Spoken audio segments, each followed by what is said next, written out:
बात नहीं। राधे राधे गुरुजी। जी गुरुजी, मैं ये पूछना चाहती हूँ कि जैसे आप लोग हैं सनातन धर्म को बढ़ाते हैं, तो मैं आपका सम्मान करती हूँ। जिस तरह देवकी नंदन ठाकुर जी हैं और अन्य लोग हैं, तो सारे लोग सनातन धर्म को बढ़ाते हैं। तो क्या है, मैं तो सम्मान करती हूँ, लेकिन मेरे साथ जो जुड़े हुए लोग हैं वो कहीं ना कहीं आप लोगों को बहुत गलत कहते हैं, कभी कभी अपशब्द कहते हैं, जो मुझे बहुत बुरा लगता है और मैं उनको जवाब भी नहीं दे पाती। उनका कहना है कि आप लोग हैं पैसे को लूटते हैं, ऐसे हैं वैसे हैं, हमारे ही पैसे को। उनसे बोलना कि तुमने कितना दे दिया, उनसे बोलना कि आपने कितना दे दिया। बोले आपके घर कब आ गए अनिरुद्धाचार्य जी लूटने, कब तुम्हारे घर डाका डाल दिया, कब तुम्हारे घर चोरी कर ली। बोले जो लोग श्रद्धा से देते हैं उस दिए हुए दान को वृद्ध माओं की सेवा में, 315 माओं की सेवा में, 150 बच्चे यहाँ निःशुल्क पढ़ रहे हैं और 30,000 लोग पर डे भोजन कर रहे हैं। 400 गैया की सेवा, अभी 5 से 7 हजार बच्चों के लिए हम एक विद्यालय बना रहे हैं जहाँ निःशुल्क बच्चों को पढ़ाएंगे और केवल शिक्षा नहीं संस्कार देंगे। तो ये सब काम यदि करना है तो पैसा तो लगेगा, और पैसा हम किसी से चुरा नहीं रहे हैं, किसी के जेब में हाथ नहीं डाल रहे हैं। भाई जिसे इच्छा है वो दे रहा है, नहीं इच्छा है नहीं दे रहा है।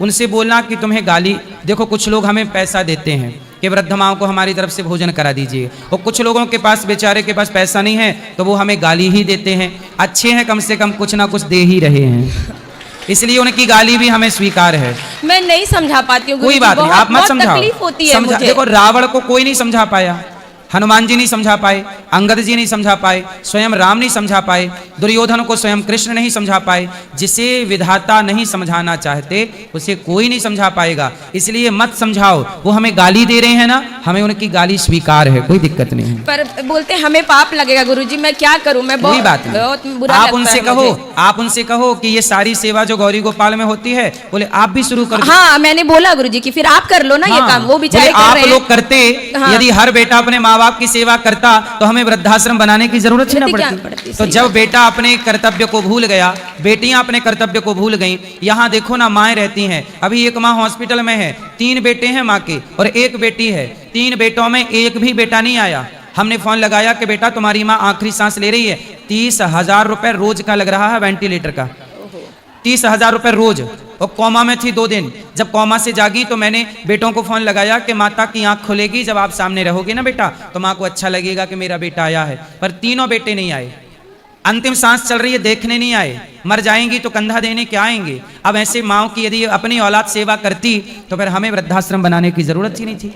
जब अपने नहीं करेंगे तो किसी को तो करना पड़ेगा ना। हम तो सड़कों से उठा उठा के मैयाओं को ले आते हैं, तो क्या करें। दया है, सेवा करने का भाव है। अब इस पर कोई गाली दे तो देता रहे, हमें उनकी गाली भी स्वीकार है।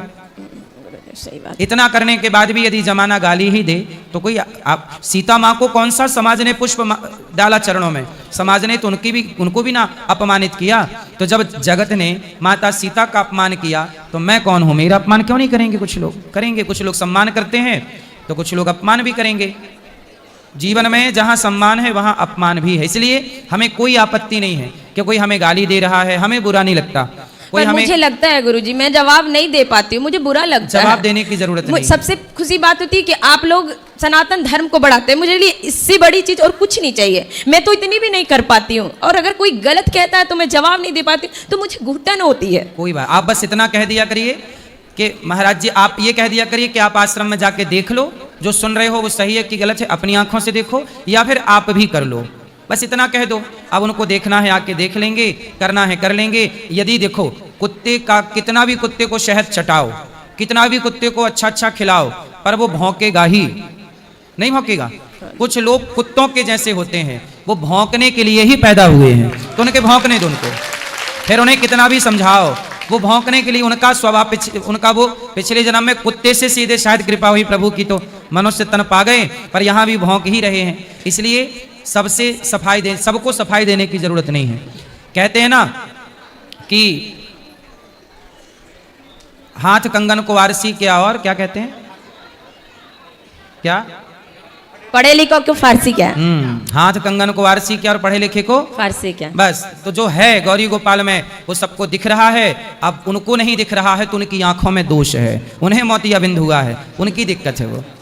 और गुरुजी एक और सवाल, जैसे लोग कहते हैं ना कि एक माला अगर हम वृंदावन में करते हैं तो उसके करोड़ों गुना फल मुझे मिलते हैं, तो अगर मैं 33 माला करती हूँ तो 33 करोड़ गुना फल मिले, तो कहते हैं जब 33 गुना जब फल मिलते हैं तो 33 कोटि देवी देवताओं का दर्शन होता है, तो क्या अगर मैं 33 माला करूं तो 33 कोटि देवताओं के दर्शन हो जाएंगे? देवताओं के चक्कर में ना पड़िए। मुझे कृष्ण तुलसीदास जी स्पष्ट कहते हैं, और देवता चित्त न धरई, एक भगवान श्री हरि के दर्शन कर लो, श्री कृष्ण के, भगवान श्रीमन नारायण के, उनका स्मरण हो जाए तो उनमें ही संपूर्ण देवी देवताओं का वास है। कृष्ण का ही दर्शन, तो भगवान का दर्शन होगा, प्रेम बनाए राधे रखिए, होगा। राधे राधे।